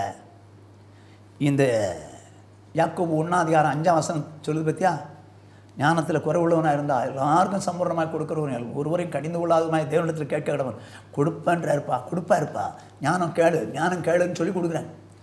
அந்த பிள்ளைகளும் ஞானம் வேணும் ஆண்டவரையும் தான் கேட்குறாங்க. ஆனால் ஃபஸ்ட்டு வர மாட்டேங்கிறாங்களே. புறஜாதி மக்கள்லாம் ஃபஸ்ட்டு வர்றாங்க. ஏன் அப்போ அவர் ஞானம் தர மாட்டாரா? அதான் நான் கொடுக்க மாட்டேன்னு சொல்ல மாட்டேங்கிறாரு. கேட்குறவங்க சம்பூர்ணமாக கொடுப்பேன்றால, ஏன் கொடுக்குறப்போ இல்லைங்க. இது உலக ஞானத்தை நீங்கள் கேட்க சொல்கிறீங்க. வேதம் அழகா சொல்லுது. 1 கொரிந்தியர் 1:20. ஞானி எங்கே? வேதபாரகன் எங்கே? இப்பிரபஞ்ச தர்க்க சாஸ்திரி எங்கே? இவ்வுலகத்தின் ஞானத்தை தேவன் பைத்தியமாக்கவில்லையா? உலக ஞானத்தை தேவன் பைத்தியமாக்கி வச்சிருக்கிறேன். அப்போ உலக ஞானம் தேவனுக்கு முன்னாடி பைத்தியம். இந்த ஞானத்தை நீங்கள் உங்கள் பிள்ளைகள் ஆண்டவர்கிட்ட கேட்க சொன்னீங்களா? உலக ஞானத்தை பைத்தியத்தை தருவார் அவரு. பைத்தியமாகிய உலக ஞானத்தை கொடுப்பாராங்க. நீங்க என்ன கேட்குறீங்க? உலக ஞானம் கேட்க சொல்றீங்க ஆண்டவர்கிட்ட. உலக ஞானம் தேவனுக்கு பைத்தியம் இருக்குது. அந்த பைத்தியத்தை உங்களுக்கு தருவாரா? அந்த ஞானத்தை கேட்க சொல்லலை இயேசு. அந்த ஞானத்தை கேட்க சொல்லலை. இன்னைக்கு அதாவது வேதத்தின் அறிவு இல்லாதவங்க உலக ஞானம் வேணும், என் பிள்ளை படிக்கணும், நாங்கள் இதை படிக்கணும், இந்த உலக ஞானம் பைத்தியம்னு சொல்கிறாருங்க. அதை உங்களுக்கு தரமாட்டாருங்க. அப்படின்னா எந்த ஞானம்? 2 தீமோத்தேயு 3:15. கிறிஸ்து இயேசுவை பற்றும் விசுவாசத்தினாலே உன்னை ரட்சிப்புக்கேற்ற ஞானமுள்ளவன் ஆக்கத்தக்க பரிசுத்த வேத எழுத்துக்களை நீ சிறு வயது முதல் அறிந்தவன் என்றும் உனக்கு தெரியும். ரட்சிப்புக்கு ஏற்ற, நல்லா கவனிக்காத, ரட்சிப்புக்கு ஏற்ற ஞானமாகிய வேத எழுத்துக்கள். அப்போ ரட்சிப்புக்கு ஏற்ற ஞானத்தை கொடுக்கக்கூடியது வேத வசனம். இந்த வேத வசனத்தின் மூலம் ரட்சிப்புக்கு ஏற்ற ஞானம். நம்ம தான் ரட்சிக்கப்பட்டாச்சுங்களே. ஆமாம், முதல்ல ரட்சிக்கப்பட்டுக்கிட்டே இருக்கிறோம். முடிவில் ஒரு நாள் ரட்சிக்கப்படுவோம். அந்த ரட்சிப்புக்கு ஏற்றது நம்மை ரட்சித்து கொண்டு போய் சேர்க்கிறது என்னது? வேத வசனம். ரட்சிப்புக்கு ஏற்ற வேத வசனமாகின்றது. அப்படியானால் இந்த வேத வசனத்தை, அந்த ஞானத்தை தான் கேட்க சொல்றார் யாக்கோபு. அந்த ஞானத்தை தான், ரட்சிப்புக்கு ஏற்ற தேவ ஞானத்தை தான் கேட்க சொல்லுகிறார். இப்போ மறுபடி வாசிக்க போறோம். யாக்கோபு நிருபம் 1:5. உங்களில் ஒருவன் ஞானத்தில் குறைவுள்ளவனாய் இருந்தால் யாவருக்கும் சம்பூர்ணமாய் கொடுக்கிறவரும் ஒருவரையும் கடிந்து கொள்ளாதவருமாகிய தேவனிடத்தில் கேட்க கடவன், அப்பொழுது அவனுக்கு கொடுக்கப்படும். யாக்கோபு என்ன சொல்றார் தேவ ஜனங்களுக்கு? உங்களில் ஒருவன் ரட்சிப்புக்கு ஏற்ற ஞானத்தில் குறைவுள்ளவனாக இருந்தால் தேவனிடத்தில் கேட்கிறவன், அப்பொழுது அவனுக்கு சம்பூர்ணமாய் கொடுப்பார். கேட்கிறது தேவனிடத்தில், அவருடைய வார்த்தை கேட்கிறோம். ரட்சிப்புக்கு ஏதுவான ஞானம் வேணும்னு கேட்கிறோம், கட்டாயம் தருவார். இதுக்கு அவர் கட்டாயம் வசனத்தை தருவார். ஓகே சொல்லிட்டு இப்போ 6 சொல்லி பாருங்க. ஆனாலும் அவன் எவ்வளவாகிலும் சந்தேகப்படாமல் விசுவாசத்தோட கேட்க கடவன். சந்தேகப்படுகிறவன் காற்றினால் அடிபட்டு அலைகிற கடலின் அலைக்கு ஒப்பாயிருக்கிறான். சந்தேகப்படுகிறவன் காற்றினால் அலைபட்டு அடிபடுகிற அலைகளை போல இருக்கிறான். இது என்ன அலை? அப்போ சந்தேகத்தின் அலை. எதுல சந்தேகம்? ஆண்டவர் மேல இல்லை, ஆண்டோட வசனத்தின் மேல சந்தேகம்.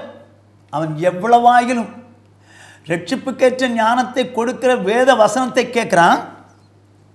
அவர் வசனத்தை கொடுக்கும்போது அதுல நீ சந்தேகப்பட்டால் அந்த அலை, சந்தேகம் என்கிற அலை உன்னை வாழ்க்கையில் அந்த வசனத்தை இப்படி வாழ விடாது, உன்னை அக்கறை கொண்டு போய் சேர விடாது. வேதத்தின் மேல சந்தேகம் என்கிற ஒரு அலையை உண்டாக்கிட்டாங்க. இன்னைக்கு நிறைய பேருக்கு வேதம் தெரியும், ஆனா வாழ மாட்டாங்க. ஏன்? அதை விசுவாசித்தா செய்வாங்கல்ல, அதுல சந்தேகம். அதெல்லாம் தேவையில்லைங்க அப்படின்னு சொல்லி இவங்களுக்கு வாழ முடியாத வசனத்தை விட்டுறாங்க. அதுல அந்த வசனத்தை விசுவாசித்தால் சந்தேகம் இல்லாமல் விசுவாசித்தால் கட்டாயம் செய்வாங்க. ஆனா இன்றைக்கு சந்தேகங்களை உண்டாக்கிட்டான் சாத்தான். அது நம்ம போட்டுல தான் அடிக்கும். இந்த வசனத்துப்படி வாழலாம் என்ன, அது என்ன தப்பா? நீ வாழாது போனது உனக்கு வேதத்தின் மேல சந்தேகம் இல்லை. அதனால அந்த வசனத்தை விசுவாசிக்க முடியல, அதன்படி நடக்க முடியல. எத்தனை வசனத்தை படிக்கிற, என்னாலும் படிக்கிற, நீ விசுவாசி தான், ஊழியக்காரன் தான். ஆனா எல்லா வசனத்துக்கும் நடுங்கணும்லவா? ஆனா பல வசனங்கள் முடி வாழ மாட்டேங்கிறிய. காரணம் என்ன? அந்த வசனத்தில் உனக்கு சந்தேகம், அதை விசுவாசிக்கல. நீ இந்த சந்தேகத்தை வச்சு வசந்தபடி வாழாம போயிட்டேன்னு வச்சுக்கோ, அக்கறைங்கிற பரலோக ராஜ்யங்கிற துறைமுகத்துக்கு நீ போயே சேர முடியாதுமா. இன்னைக்கு பரிசுத்தவான்களை சாத்தான் பார்த்தான், எல்லா வசந்தபடி வாழ்ந்து தான் ஆகணுமா, அதெல்லாம் ஒன்றும் தப்பு இல்லை, இதெல்லாம் நம்ம விட்டுட்டா ஒன்றும் தப்பு இல்லை, இதெல்லாம் பெரிய வசனம் இல்லை, இது சாதாரண வசனம். யார் சொன்னா உங்களுக்கு? ஆண்டவர் சொன்ன வசனத்தில் எது முக்கியமான வசனம், எது சாதாரண வசனம்? யாரும் அவங்களால சொல்ல முடியுமா? சொல்ல முடியாது. ஏன்னா அத்தனை நித்திய ஜீவசனங்கள் தேவன் சொன்னது, அத்தனையும் நியாயந்திருக்கும். இது சாதாரண வசனம் தானே? நோ. இது முக்கியமான வசனம்? நோ. எல்லாமே முக்கியமான வசனம். ஆனால் நீ என்ன சொல்ற? இது ஒன்றும் பரவாயில்ல, இந்த உபதேசத்தை நம்ம நிற்கலாலும் பரவாயில்ல.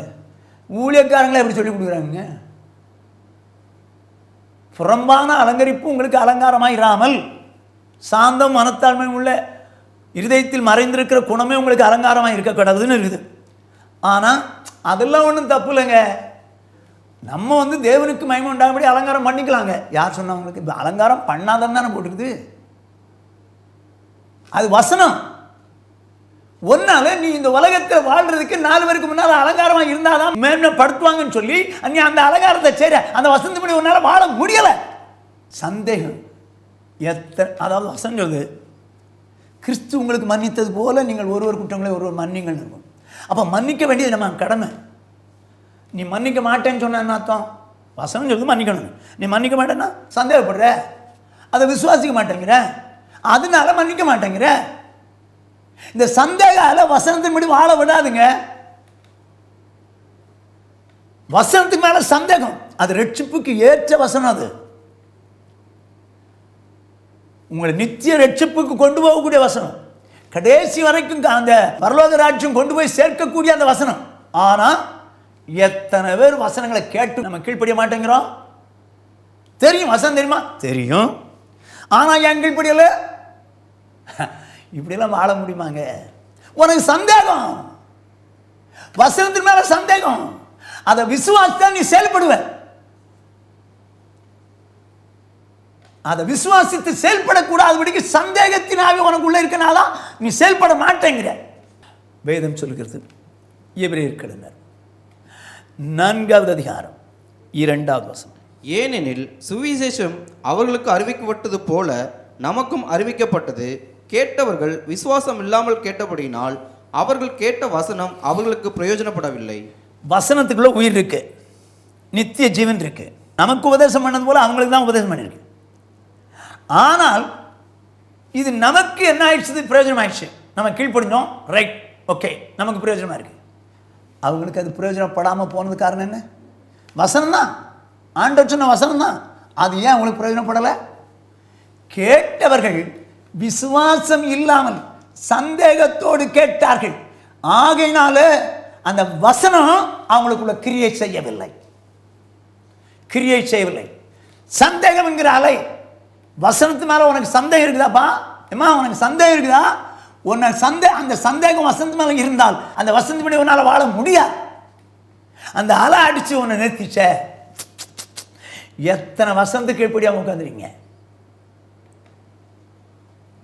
இதெல்லாம் கடினமான உபதேசம். யார் இதை கேட்பார்கள்?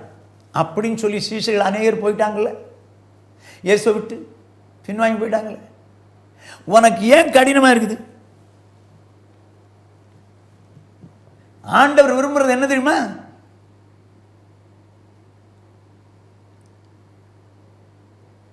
ஏசாயா தீர்க்கதரிசன புஸ்தகம் 66வது அதிகாரம் 2வது வசனம். என்னுடைய கரம் இவைகளை எல்லாம் சிருஷ்டித்ததினால் இவைகளெல்லாம் உண்டாயின என்று கர்த்தர் சொல்லுகிறார். ஆனாலும் சிறுமைப்பட்டு ஆவியில் நொறுங்குண்டு என் வசனத்துக்கு நடுங்குகிறவனையே நோக்கி பார்ப்பேன். என்ன சொல்றாரு? என் வசனத்துக்கு நடுங்கிறவனை நோக்கி பார்ப்பேன். ஏங்க, சொன்னவர் இயேசு. யார் சொன்ன வசனத்தை சொல்றாரு? பிதா சொல்ற வசனம். இந்த வசனம் தான் நியாயந்திருக்க போகுது. ஆனால் ஆண்டவர் விரும்புறது என்ன? என் வசனத்துக்கு நடுங்கிறவனை நோக்கி பார்ப்பேன்.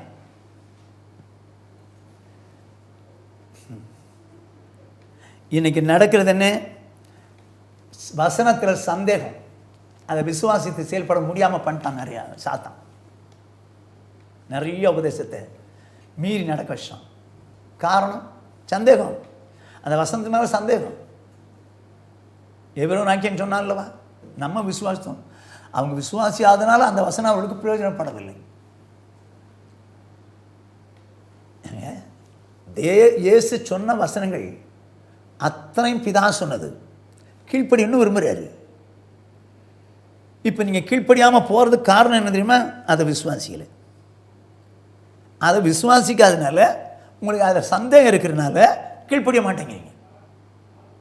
கீழ்ப்படிய மாட்டேங்க. ஆனால் ஆண்டவர் என்ன விரும்புகிறாரு? என் வசனத்துக்கு நடுங்கிறவனே நோக்கி பார்ப்பேன். அப்படின்னு அர்த்தம் என்ன? இம்மிடியேட்டாக கீழ்ப்படியணுங்க. அதைத்தான் விரும்புகிறாரு. அதைத்தான் விரும்புகிறாரு. என் வசனத்துக்கு நடுங்கிறவனே. ஒரு நாள் சாராள் ஆபிரகாம் இடத்துல அடிமை பெண்ணையும் பிள்ளையும் அனுப்பிவிடும் அப்படின்னு சொல்கிறான். ஆனால் அவன் முடியாதுன்றான். காரணம், அது என் பையன், என்னால் முடியாது அப்படின்னு சொல்கிற அளவுக்கு இருக்கிறான்.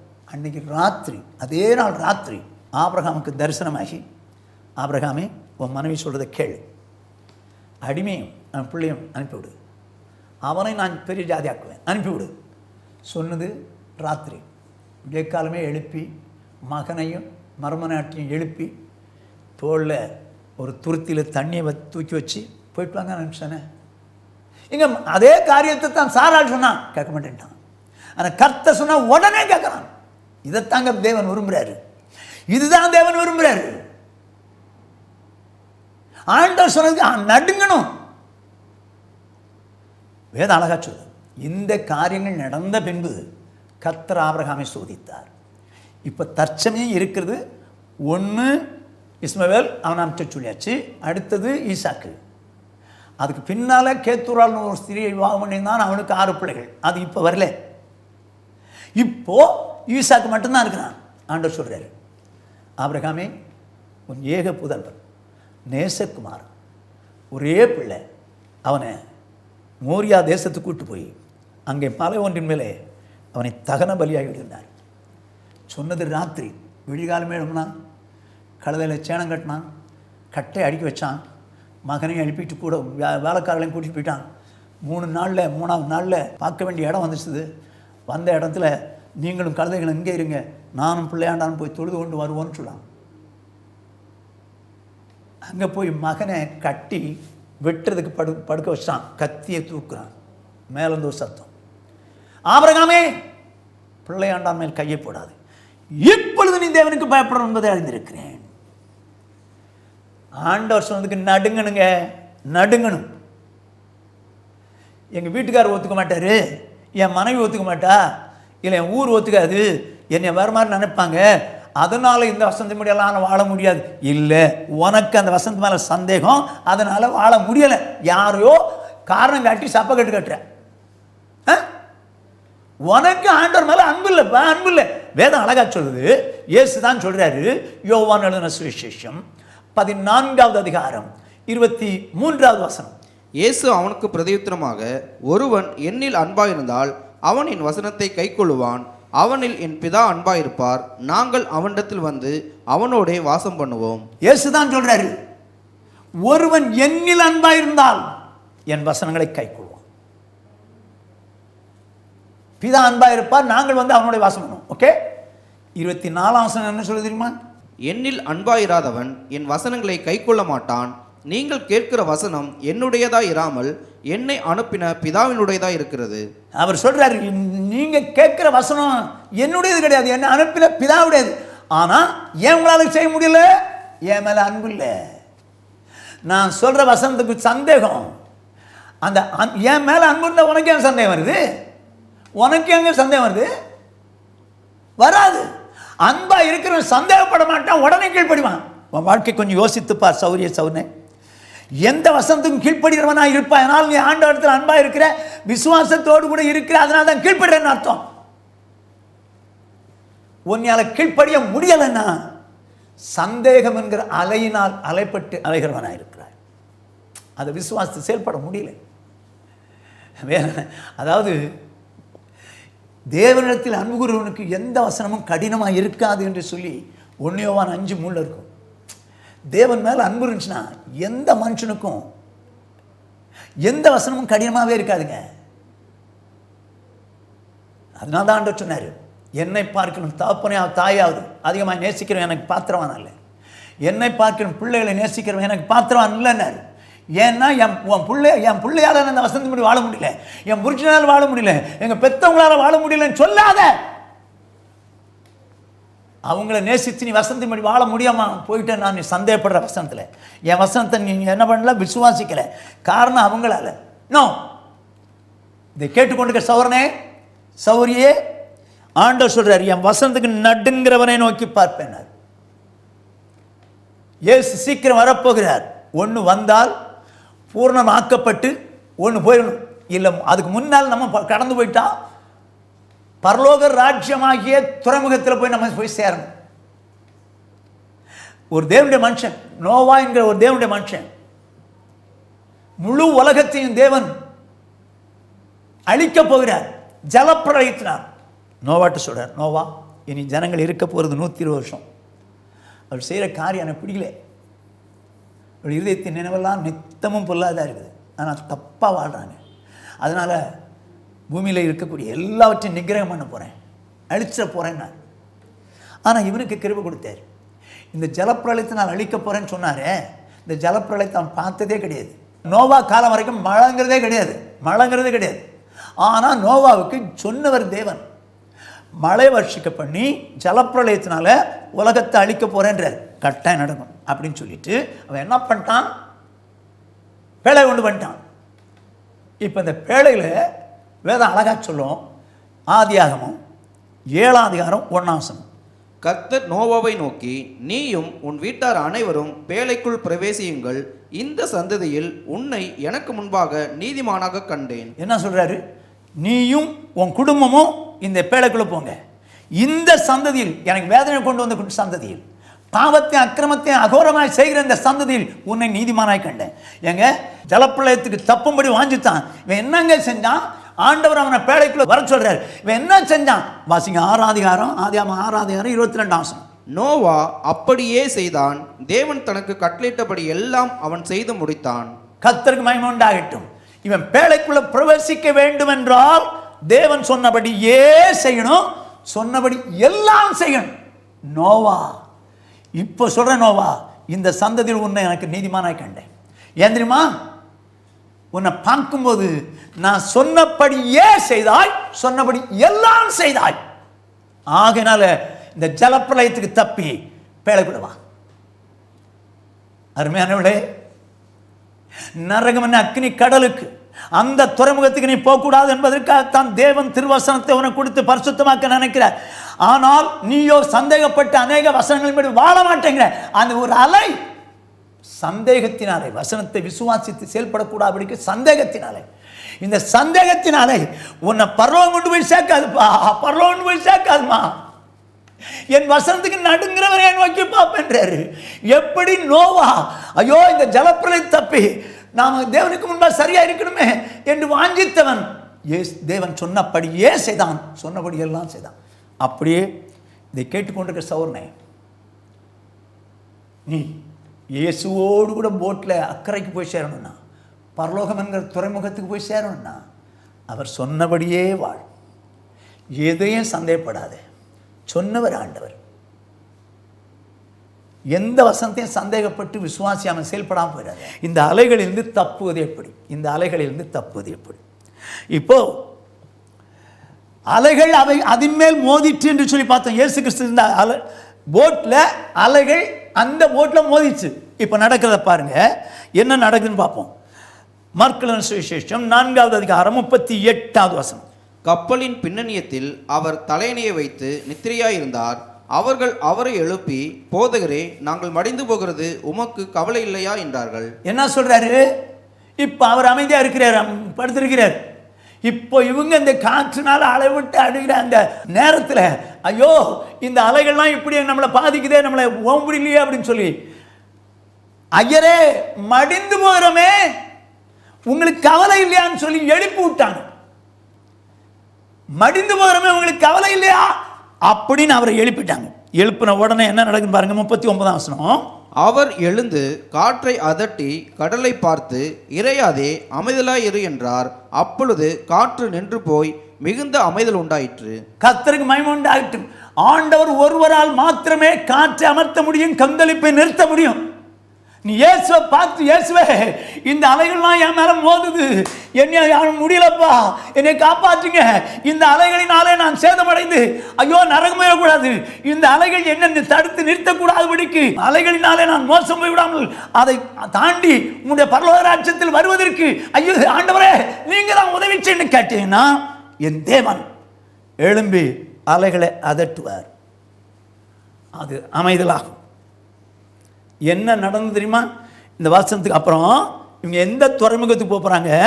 மார்க்கு சுவிசேஷம் 5வது அதிகாரம் 1ஆம் வசனம். பின்பு அவர்கள் கடலுக்கு அக்கறையில் உள்ள கதரேனருடைய நாட்டில் வந்தார்கள். எங்கே தான் வரணும்னு போட்டில் வந்தாங்க? கதரேனர் நாட்டுக்கு. இதுக்கு இடையில தான் அலைகள் அடிச்சிச்சு. இப்போ அந்த துறைமுகத்துக்கு வந்துட்டாங்கல்ல. அதே போல் நீங்களும் நானும் போக வேண்டிய துறைமுகம் எது? பரலோகம். அதுக்கு போயிட்டுருக்கோம். இப்போ அந்த அலைகள் அடித்த உடனே, அதன் மேல் மோதின உடனே இவங்கெல்லாம் அலறாங்க, ஐயரே மடிந்து போகிறோமே, உங்களுக்கு கவலை இல்லையான்னு எழுப்பினாரு. காற்று இறைதான் இருந்தேன்னாரு, கடலை அந்த கொந்தளிப்பு அமைதலாக இருந்தார். நிறுத்திச்சு. அவங்க போக வேண்டிய கதரேனர் நாட்டுக்கு போயிட்டாங்க. நீங்களும் நான் பரலோகம் போகணும்லவா? வேதம் அழகா சொல்லும். 107ஆம் சங்கீதம் 29வது வசனம். கொந்தளிப்பை அமர்த்துகிறார், அதன் அலைகள் அடங்குகின்றது. கர்த்தருக்கு மகிமை உண்டாகட்டும். சௌர்ணே, சௌரியே, உன்னுடைய வாழ்க்கையில போட்டில் இயேசு இருக்கிறது உண்மைதான். ஆனால் கொந்தளித்து அதன் மேலே அலைகள் மோதுகிறது. உண்மையில அலைகள் மோதுகிறது. நீ அக்கறைக்கு போய் சேரக்கூடாதுன்னு சொல்லி, ஆனால் நீ அந்த சீசல் சத்தமிட்டு ஆண்டவரை கூப்பிட்டது போல இந்த நாளில் நீ கூப்பிடுவாயானால், ஆண்டவரே இந்த அலைகளினாலே நான் தடுத்து நிறுத்தப்படக்கூடாது, அக்கறையாகிய நரகம் என்கிற அக்கினி கடலுக்கு போயிடக்கூடாது, தேவனே நீ காப்பாற்றும் பா அப்படின்னு சொன்னா, அவர் கொந்தளிப்பை அமர்த்துகிறார், காற்றை நிறுத்துகிறார். அதோடு மாத்திரமல்ல, என்ன செய்கிறார்? 30ஆம் வசனம். அமைதல் உண்டானது நிமித்தம் அவர்கள் சந்தோஷப்படுகிறார்கள், தாங்கள் நாடின துறைமுகத்தில் அவர்களை கொண்டு வந்து சேர்க்கிறார். கர்த்தருக்கு மகிமை உண்டாகட்டும். கர்த்தர் அலைகளை அதட்டுகிறார், கொந்தளிப்பை அமர்த்துகிறார், காற்றை அமைத்துகிறார், கொந்தளிப்பை அமர்த்துகிறார். இப்பொழுது அமைதல் வந்தது, சந்தோஷம். ஆண்டவர் என்னுடைய வாழ்க்கையில் எனக்குள்ளே இருந்து இதில் இந்த அலைகளெல்லாம் நிறுத்திட்டார் அப்படின்னு சந்தோஷப்படுற ஒரு நிலைமையில் அவர் என்ன சொல்லுது? அவர்கள் நாடின துறைமுகத்தில் அவர்கள் போய் சேர்ந்தார்கள். நானும் நீங்களும் நாடின துறைமுகம் என்ன? பரலோகம். அதுக்கு முன்னால் இந்த அலைகள் நிறுத்தப்படணும்னா இயேசுவே இந்த அலைகளை நிறுத்துங்கப்பா, முடியல ஆண்டவரே, எங்களால் முடியல ஆண்டவரே, இந்த அலைகள் எங்களுக்கு வேண்டாம், இது தடுக்குது, முடியாது, நீங்கள் எங்களை காப்பாற்றுங்கண்ணா. உனக்கு விரோதமாக அடிக்கிற அலைகளை கர்த்தர் நிறுத்துவர், கொந்தளிப்பை அமர்த்துவர். நீ நாடின துறைமுகமாகிய பரலோகத்தில் தேவன் உன்னை கொண்டு போய் சேர்ப்பார். தேவன் அப்படிப்பட்ட வல்லமையுள்ளவர். ஆண்டவர் சொல்லாமா? ஆண்டவரே என்னை ஒப்பு கொடுக்குறேன், அலைகள் மோதுகிறது உண்மைதான், இந்த அலைகளினால் என்னை சிக்கொண்டு அழிந்து போயிடக்கூடாது, இது தடுத்து நிறுத்துது, எனக்கு ஒப்பு கொடுக்குறேன் ஆண்டவரே, நீங்கள் தான்ப்பா இந்த அலைகளில் என்னை காப்பாற்றணும். ஆண்டவரே அக்கறைக்கு போக நான் விரும்புகிறேன், பரலோகத்துக்கு போக விரும்புகிறேன், ஆனால் இந்த அலைகள் என் மேலே மோதுதே, என்னை ஒப்பு கொடுக்குறேன் ஆண்டவரே, என்னை ஒப்பு கொடுக்குறேன் ஆண்டவரே, என்னை கொண்டு போய் சேர்த்துருங்க. ஆண்டவர்கிட்ட சொல்லாமா? அன்னைக்கு அவர்கள் எழுப்பின உடனே ஆண்டவர் பார்த்தார், காற்றே இறையாதே அமைதலாயின்னு சொன்னார். அவங்க போக வேண்டிய துறைமுகமாகிய கதரேன நாட்டுக்கு போய் சேர்ந்துட்டாங்க. இன்றைக்கும் உங்களை என்னை அப்படியே கொண்டு போய் சேர்க்க வல்லவர் இயேசு. ஆண்டவர்கிட்ட கேட்போம், எங்களை நேசிக்கிற எங்கள் மக்கா பரிசுத்தமுள்ள எங்கள் பரலோக பிதாவே, உங்களுடைய பரிசுத்தமுள்ள நாமத்தை வாழ்த்தி ஸ்தோத்திரிக்கிறோம். ஆண்டவரே, இந்த அருமையான நல்ல நாளுக்காக நன்றி செலுத்துகிறோம். ஆண்டவரே, இந்த நாளிலும் நாங்கள் உங்களுடைய சன்னிதானத்திலே வந்து உங்களுடைய வார்த்தைகளை கேட்க வைத்து அக்கறையாகி பரலோகம் என்ற துறைமுகத்திலே நாங்கள் போய் சேருவதற்கு தடையாக இருக்கிற இந்த அலைகள் எங்களை விட்டு விலகும்படி ஆண்டவரே எங்களை காப்பாற்றுவீராக. இந்த அலைகளினால் நாங்கள் சேதமுறாதபடிக்கும் ஆண்டவர் தடுத்து நிறுத்தப்படாதபடிக்கும் நீர் எங்களை காப்பாற்றுவீராக. அன்றைக்கு காற்றை இறையாத என்றும் கடலை அமைதலாயிரு என்று சொல்லி அமர்த்தி கெதரேன் நாட்டுக்கு கொண்டு போய் சேர்த்தது போல எங்களையும் நாங்கள் நாடின துறைமுகமாகிய பரலோகத்தில் எங்களை கொண்டு போய் சேர்ப்பீராக. இயேசு கிறிஸ்துவின் இன்ப நாமத்தில் பிதாவே, ஆமென்.